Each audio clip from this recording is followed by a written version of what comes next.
Sophie and welcome in today's video. This is going to be an introduction video about Lolita Fashion. So let's go! The first thing that I wanted to talk about is what is Lolita Fashion and how do I see this for myself. Let's start at the beginning and explain what Lolita Fashion is. And like the name it says, it is a fashion style, and this fashion style has its roots in Japan.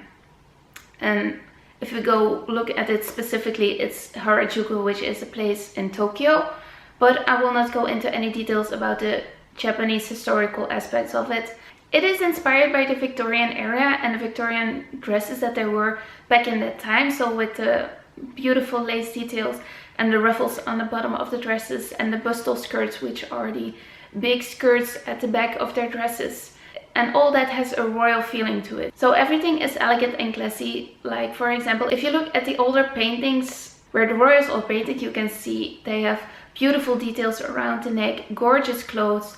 And that is what this fashion is all about. We want to point out the beautifulness of the clothes and be as elegant as we can be. So we have different levels of dresses in this fashion. And I know it sounds a little bit weird for me telling that we have different levels. But as I see it, we have the dresses that we can use for everyday life. And we have the dresses that we use for going to the events. And the difference between those is that our everyday dresses are mostly a lot more toned down and not that many ruffled details. There's not the lace details. They don't have many bows or are a little bit toned down in color patterns. As we go to the special events dresses, they are mostly with beautiful lace or lace fabric or chiffon or beautiful prints and gold details and delicate bows. And you can see it like the dresses that you wear for an important party or an important event in your life, since you want to look at your best at those events because you will see all your friends again and have an amazing time together. At those events we want to create something special and something that people will remember, or that you will remember as a person that is wearing the fashion itself, because you will look back at this fashion for many years after it was been. And some people see it as a piece of art as they wear it, because they will add feathers to it, or they add beautiful necklaces, or have amazing hairstyles, or extraordinary shoes, which are most of the time extremely hard to walk in, but they look amazing with the dresses and the outfits that they put together. So they are like a piece of art. And while others see it more like a special occasion and an extension of their daily wardrobe. I got a lot of questions about how I see this fashion, and most of the time I say that for me, Lolita Fashion are clothes, and I can't express how much I love it, but it stays close to me. And I compare it mostly with other people that don't know anything about this fashion, that I compare it with like you wearing a pants and a sweater. Those are clothes for you. So me wearing a dress with socks just above my knee, or wearing tights and a blouse under my dress, is something that is normal for me. They are comfortable in their sweater and jeans, and I'm most comfortable in my dress, and that's it. They're just clothes for me. And yes, it comes with the amazing events that are organized by talented people. And yes, it also comes with traveling around the world and meeting new people everywhere. But it doesn't take away that, to me, these are still clothes, and I wear them because I love them and because I like to wear this type of clothes. And you don't see me walking around the street with a pair of jeans. And to tell you a little story, my mother wants to do a photo shoot with the whole family. And she said everyone needs to be in jeans with a white shirt.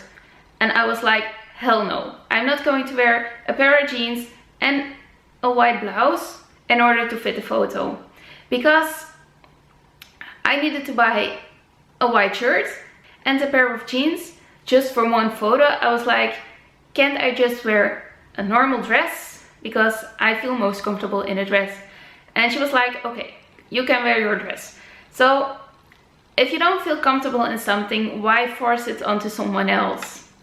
And I think this is really important to know about other people. They wear something because of a reason, and not because they are some kind of freak and want to stand out from the rest of the crowd. There is something about it that they love and wanted to share with others. These are the clothes that I'll wear every day, and I will do everything in it except for dirty works like gardening or painting some rooms or doing anything where you can get dirty and can rip your clothes. The next thing that I wanted to cover is about the fact that we aren't as scary or as extraordinary as you think, because we are just normal people like you and your family. And we are your everyday person that you meet in the supermarket, for example. And have a daytime job if you aren't going to school anymore. And we all have those stereotypical thoughts, and it's a bit like the guy with all the tattoos and the stretch earrings and piercing in his head, because everyone thinks at first, oh my god, that's such a bad person, or look at him, have you seen those piercings, or oh my god, that's so cool. We all have some kinds of thoughts about it. And even though your first thought can be, oh my god, this is such a bad person, I will never come near him, he can probably be the surgeon that would save your life. So not everything is what it looks. We are normal people and we just wear dresses because we love it. But this can be really hard for someone that doesn't see this for every day or just seen it across the street.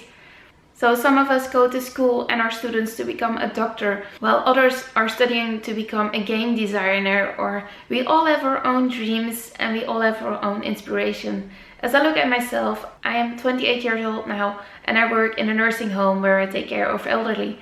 So we all have something behind the clothes.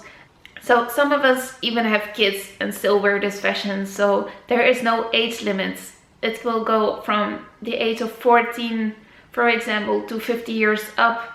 I don't know how old the oldest person is right now, but I'm pretty sure that most of us will end up being a granny Lolita, and this was my dream when I started Lolita at the first place. And I will still joke about it with some of my friends that we are going to be granny Lolitas. So as you can see, this is a part of us and it doesn't change a thing about who we are. As you can see behind me, I do have some pink items in my background and I'm sitting in a pink room. So you might ask, I've seen some pictures on the internet and the extreme courts of sweet Lolita girls with their pink dresses and pink bows or pastel colored dresses, and you might ask, why is everything so pink and frilly? And first of all, not everything is pink and frilly, and right now I don't even wear a pink dress. So this fashion has multiple styles, and you can see it like the different type of pants. I think that's the easiest way to compare the two together, because you have your straight skinny jeans, which is one type. You also have your beautiful flared at the bottom jeans, but you also have shorts, and those are also pants.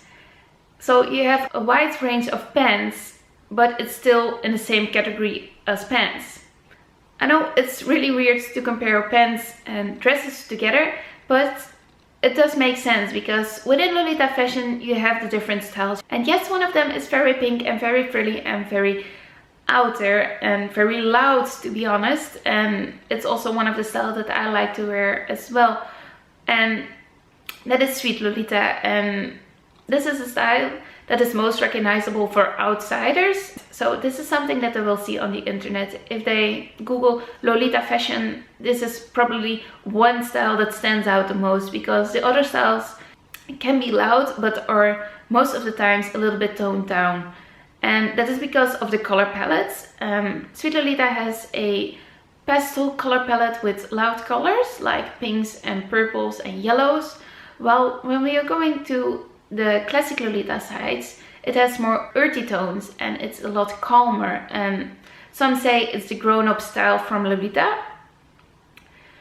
And I think they do have a point, because grown-up people tend to wear toned down clothes in general, even if you look outside this fashion style.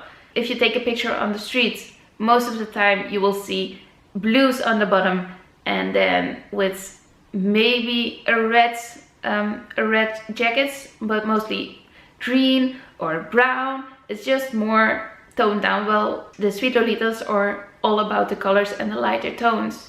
But you also have a very dark side of this fashion as well, which is the gothic Lolita, and those all have a darker color theme, and most of the time it's black, but it's the way of styling it and the way of accessories that makes it gothic.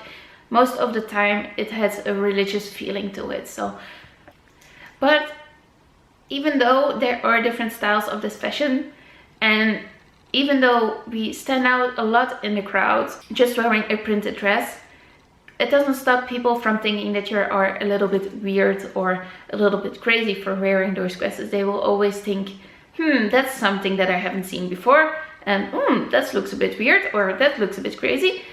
But this isn't something that you can stop from happening. I do need to say that if you wear something like classic or gothic Lolita, you doesn't stand out as much as a sweet Lolita with a vibrant blue coat on it. Because we are wearing blouses under our dresses, it might come that people think we are weird because we aren't following the mainstream fashion and it's not something that they are used to. And this is something that you can stop from happening, and I don't think that it needs to stop. But people will always judge you no matter what you are wearing, and it's pretty normal for other people to think things about you, like I said before, like the guy with the piercings and the tattoos. You can compare it a little bit with different kind of foods. Something that is normal to eat for you doesn't necessarily mean that it's normal for them. And this is the same with the fashion. Lolita fashion is something normal for me, but it doesn't mean that it's normal for another. And by the difference of that, people will always think something before they meet you and get to know the person behind the clothes. And they need to get used to it before they start accepting it and accept who you are and accept you as a whole, and not just the person with the weird type of dresses. So if you have come to the point that you want to wear this fashion, you obviously need to tell your friends and family about it, because you are so excited, and you need to inform them about it as well, because they don't know what they will see when you first start wearing dresses if you are used to wearing only jeans, for example. The most important advice that I want to give to people is be patient, because I struggled with this topic a lot for myself, because my parents, especially my dad, wants to see me in jeans and rain boots the whole day because he was used to it, because I was horse riding most of my childhood till I was 16 years old. And I started wearing this fashion shortly after I got my first dress in 2006.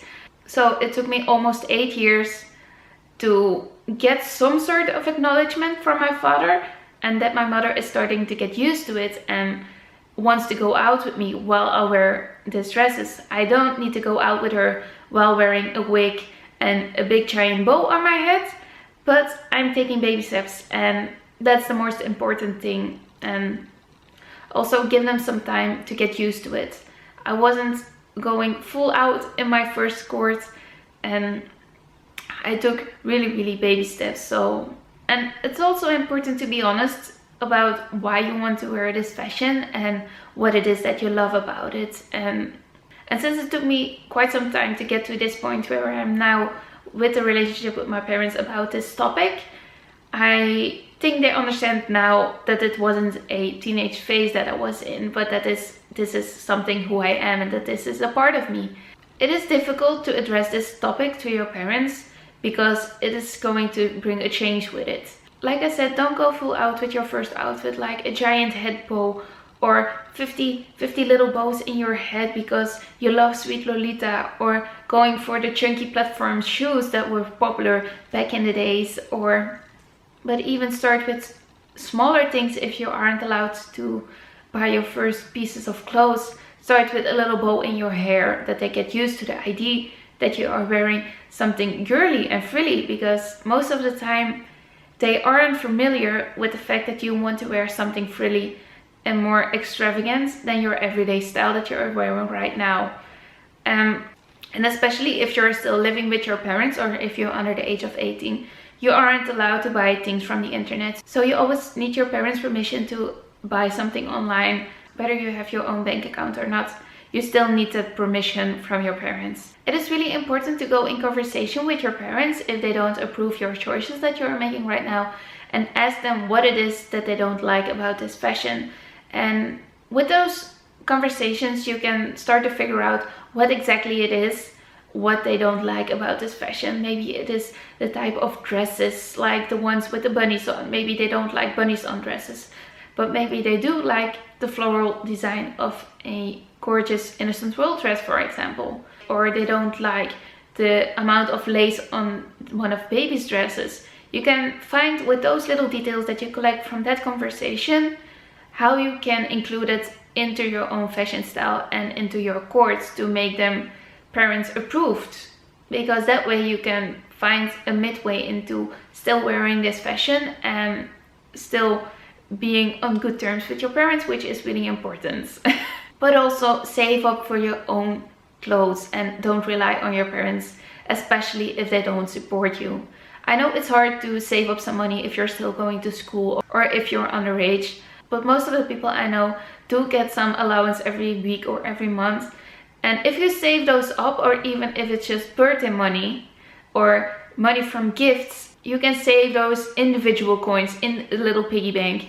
And when you're ready for it, you can say to your parents I've saved up my money for it. And if you can find a dress that works for the both of us or the three of us, if you're talking to your both parents, then you have the funds to buy the dress that they approved on. You can also show them different photos of your style of choice. And I can't express how much you need to avoid event photos and extreme coordinates, because this gives a totally different view of what the people are wearing.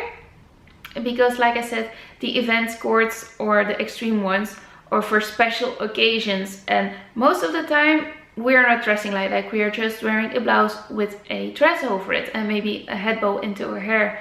So try to find courts that work for everyday occasions, like going to the mall or going to school a whole day, or even to work. Some of these courts are appropriate to go to work as long as you keep it toned down and subtle colorways. So try to find not the extreme examples of it, because those are the cherry on top of a pie, and go for the more everyday things. So this is everything that I wanted to cover for this video, and I really hope that you found it informative enough to watch till the end. And I'll see you guys next time. Bye!